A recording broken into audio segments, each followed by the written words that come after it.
Are you ready to bring your real estate game to the next level? My name is James Prendamano. I'm the CEO and founder of Prereal. And over the past 25 years, I've closed over $1 billion in transactional real estate. Each week, I'm meeting with outstanding investors, high-performing individuals, and visionaries operating in the real estate space. These are the people that are actually out there in the real estate game right now getting it done. This podcast aims at bringing anyone's game to the next level. This is the Prereal Podcast. Welcome, everyone, to the Prereal Podcast. We're joined today by Kent Ritter. So Kent is the founder of Hudson Investing, multifamily private equity firm, has had a tremendous amount of success, an amazing story. We're going to talk about the why and how we got to that kind of moment where he really decided it was time to make a change and some of the unbelievable projects Kent's worked on and some opportunities that are out in the market today. Kent, thank you so much for joining us. Yeah, James, thanks for having me on the show. Excited to be here. Yeah, absolute pleasure. Anytime we can get, you're young, but you've got a heck of a resume and kind of a grizzled vet, that understands how to do these things I look the that right bad? way. No, you look outstanding. I got to tell you, I'm a bit jealous. But your resume is outstanding. And Kent, there's a lot of folks out there today in the market that are syndicators, but there's a lot to be wary of, right? So anytime we can have a pro on, we're real excited. So, really, I started out just by finding somebody that was close to me, a family friend who was doing some real estate investing himself. And just saying, okay, hey, what's this all about? And so I really started out doing what he was doing, which was buying notes and really being the debt and building out a note portfolio.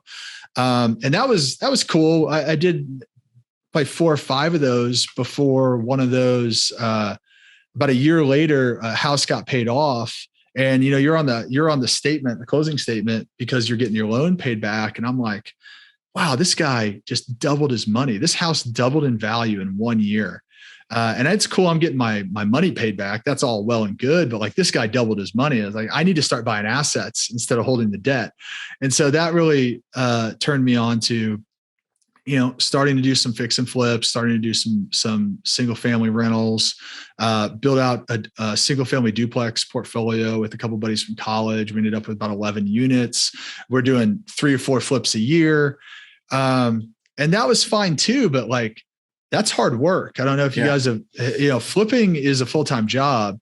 And so none of it was scalable enough, right? Like, we were making good money, but it wasn't scalable enough for me. Like that was what I was trying to bring to really that group one of my friends had been flipping houses for 15 years since we had graduated college, and he was doing 3 or 4 a year and self-funding. And I was like, hey, let me pump some capital into this. Let's scale it. And we just hit, we just figured it was harder than we thought to scale, and so I was like, okay, well, that was all well and good. And at that time I was really learning about apartments though. I was really learning about apartments and multifamily and really getting engrossed in that, and really met a couple of mentors that had my eyes open. Like, wow, this is how you scale. This is how you go buy 100 units at one time, and that just made all the sense in the world to me, because that was one of the big things that I learned being a management consultant was, as a business, you've got to be growing, and there's safety in scale. And so the bigger you can get, oftentimes, if you do things right, there's safety in that size. And so that's what I saw. And so that's what I was like, we got to scale. And so that's what really brought me to apartments. And then I learned about syndications, and then I started investing with other people. And instead of doing the work myself, I started investing with others and said, wow, I'm getting, not as good as flipping a house, but it's a hell of a lot less work to just hand somebody $100,000 and have them give you 15, 20% back. Right. Yep. And so I did that until really the end of 2019. So it was about a 3.5, almost 4-year period where I was just doing, kind of figuring my way and learning about syndications and investing with other people. And until 2019, when I had been through, I've listened to all the podcasts, read all the books, been through the courses, found a couple of great mentors who could, help me avoid some pretty large potholes. And that's when I launched Hudson Investing, because I felt comfortable enough to actually bring other people's money on. Because up to that point, I'd only invested with my own capital. And so, I didn't want to ever lose anybody else's money. So I wanted to be really sure I knew what the hell I was doing. So in 2019, we launched that. At the end, I think it was October of 2019, we acquired our first property. It was a 2-property portfolio with a couple of partners down in Atlanta. It was 250 units. And that was the first syndication. And that was the first time I raised capital from others and really ran the deal. And then from there, now you kind of fast forward, and we're on our 11th acquisition right now. Okay, so let's talk deals. You're now taking these deals down. You've got the infrastructure, you've got a pathway, you have access to investors. Kent, when you're looking to identify these deals, are you looking in one particular geographic location, or what does that process look like? Yeah, good question. So we focus with it throughout the Midwest. Primarily, it's Indiana, Ohio, and Kentucky. And then as we grow, we're expanding out into geographies. But I really started out with taking about a 3-hour radius around Indianapolis, where I live, and saying, okay, this is going to be where I focus. Really staying out of Illinois, just because Illinois is not a business-friendly state. But all those other states were up for grabs. And so I started, that's how I started networking, right? And started building relationships in those cities. And so like right now we have properties in Indiana, or in Indianapolis, Louisville, Kentucky, Lexington, Kentucky, Cincinnati, Ohio, and Dayton, Ohio. And so, we started just kind of growing out from Indianapolis and growing into those other major Midwestern cities. And so when we're looking for deals, to me, it starts with that market, right? It starts with, what are the markets that we want to be in? And we like to be in markets that are really similar to Indianapolis, meaning they have a lot of job diversity. There's good job growth. There's non-cyclical jobs. So like the things I love about like Indianapolis or Louisville or Lexington, actually all those cities I just mentioned, Cincinnati, Dayton, they all have major universities. They all have good healthcare bases, right? So you think about higher ed, you think about healthcare, you think about government, you think about military. Like those are non-cyclical jobs. Those are jobs that don't go up and down as we have recessions historically. And so it's a solid base, right? Because nothing moves more closely with rent growth than job growth. So you really have to look where the job's going and where is there a good job base. And you just don't want to be in a town that everybody's employed by one company, right? And that one company goes out. So you need job diversity, right? You want a lot of different employers. So it really starts there. And then as we drill down into neighborhoods and submarkets, we're really looking at, what are the incomes in the area? What are home values? What is crime? How are the schools, right? Those are 4 things that we really hone in on. I've actually, over the years, I've grown a list. The list is something like 35 now, of like 35 key things I look for in any deal. And wow. It's all those things, but it's just over time you realize, you're like, wow, maybe that was more important than I thought it was going to be. I need to look at that next time. One thing that we've realized is extremely important is proximity to an interstate. And it's because if you're close to an interstate, it just expands how far you can get in a 20-minute period, how far you can get to a job, right? Or to school or to anything. So we love properties that are close to interstates. Anyway, things like that. So that's how we kind of dig into the neighborhood. And then only after you're like, yes, it's a market I want to be in. Yes, it's a neighborhood I want to be in. Are we looking at the property and saying, okay, well, this is a property that we want to own? And then we're starting to look at criteria such as, the vintage of the property. I mean, 99% of what we buy is 1980s and newer.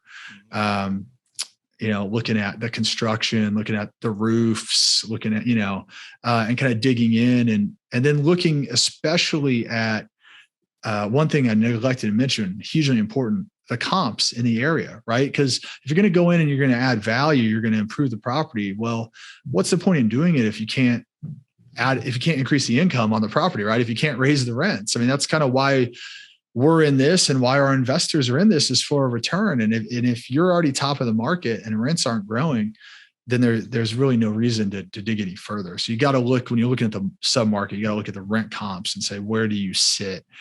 And I think an extremely important thing to look at is where is rent compared to the incomes? And that's why we look so closely at incomes. I mean, look at a rent to income ratio. And we don't want that rent to income ratio to be above 30% after we come in and raise rents through our renovations, because we know above that, that's when people become quote unquote rent burdened and it becomes difficult to pay that much rent. So we like markets. That's what the Midwest is beautiful, because in many markets in the Midwest, the rent to income ratio for folks is in the 20s, maybe low 20s. And so we know that it's relatively affordable. And everybody's talking about how crazy rents are growing right now. Yep. But in the Midwest, relatively speaking, compared to the West Coast, East Coast, South, rents are still relatively affordable. And there's a lot of room they could still grow, where people can still pay and still have a decent rent to income ratio. So folks, that's what a real syndicator sounds like. So many of the metrics that he's touched on, they're just absent from so many of these decks that I'm seeing in the last maybe 6 to 8 months. Man, the market has heated up to such a point that these syndicators are buying payments. They're not buying quality real estate. Here's the difference to me, because I speak to a lot of investors. The difference between the seasoned investors and the new investors are, the new investors are concerned about the IRR and the cash on cash and all that stuff, but particularly the IRR, right? Like a new investor will invest in a 16 or an 18 versus 16 just because it's an 18, right? Mm-hmm. Regardless of where it's at or whatever. A seasoned investor, when they ask questions, it's all about the downside. What type of debt do you have? Do you have a rate cap? What's your debt service coverage? How much leverage, right? It's all about the downside. Yeah. And I think, you can see the difference in the sophistication there and just the type of questions. And so I think if as investors, you guys should be focused on the downside. Because like there's a Warren Buffett quote, right? Which is like, first rule, don't lose your money. Like that's the most important thing. Over the long term, real estate will continue to appreciate. It always has. So appreciation will come. But just focus, you got to focus on the downside, focus on cash flows, really hone in on people's assumptions. Rent expense growth assumptions are extremely powerful because they're compounding, right? So if I say, okay, it's going to grow 4% and then another 4 and another 4 and another 4, each time it's compounding growth. It's why compounding interest is so powerful, but it's kind of in the other way. So I'd say the most important thing on deals is just challenge assumptions. And even though I realistically think cap rates will stay flat, we never underwrite that way, right? We're always building in a cushion because we want to underwrite to the downside. Yeah. And then if what I actually think is going to happen happens, then we just look like heroes. It's great. Absolutely. So I think what we're going to see here as we're looking through our murky crystal balls, right? I think it's actually going to get to a point, Kent, where some of these small to mid cap funds / banks that put debt out in places. Now, primary markets became secondary became tertiary, and those tertiaries became primaries. So like, what happened here, folks? That's what I was referencing, buying payments, not looking at that long list of metrics that you have to be looking at before you place your money. I fear that the big banks are starting to make some moves that are going to suck that capital out of those smaller and mid caps. Banks are going to fall out of compliance, and there's going to be a bit of a debt crisis where when it comes time to refinance, what some of these new speculators don't understand is there is a time when there's no capital available from institutions. Yes. Right. And I think you're making a great point. It's the other thing that I really look for when I'm evaluating deals, and something that we don't do is we're never underwriting the refinance in a way that like we're never going to do a deal if it doesn't work, if you don't refinance, because a refinance, like you said, is not guaranteed. And there have been times in this world where you can't go and you can't get credit. And so I think the deal has to stand on its own. And then if you refinance, everything should just look better, right? It shouldn't be predicated on a refinance. Yeah. So look, Kent, you've dropped some really genuinely amazing knowledge today. I'm so appreciative, folks. You've got to check out Ritter on Real Estate. He's got a tremendous podcast packed with great guests, amazing, valuable information. Where else can folks find you, Kent? Yeah, you can reach me at my website, kentritter.com. That's the easiest place to find me. We've got a weekly blog. You can access the podcast there if you'd like to. We've got some new investor terminology, FAQs, trying to help people just educate themselves. Then you can also check out current deals that we have going on, if that's something that interests you as well. Yeah, absolutely, folks. Definitely check it out. Kent's the real deal. It's been an absolute pleasure, Kent. Thank you so much for the time today. Yeah, absolutely. Thanks, James. I had a blast. Yeah, me too. As always, everyone, please stay safe.